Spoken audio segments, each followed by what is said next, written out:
এটা আমাদের গ্রাম সোনারপাড়া।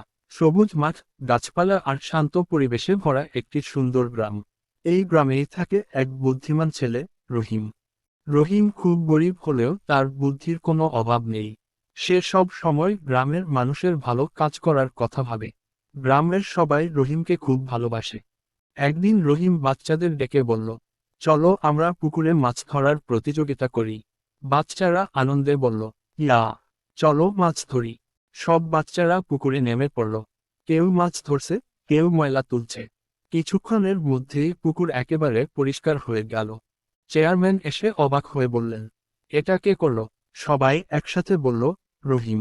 চেয়ারম্যান রহিমকে পুরস্কার দিয়ে বললেন, বুদ্ধি থাকলে সব কাজ সহজ হয়ে যায়। এই গল্প থেকে আমরা শিখলাম, একসাথে করলে সব কাজ সহজ হয়।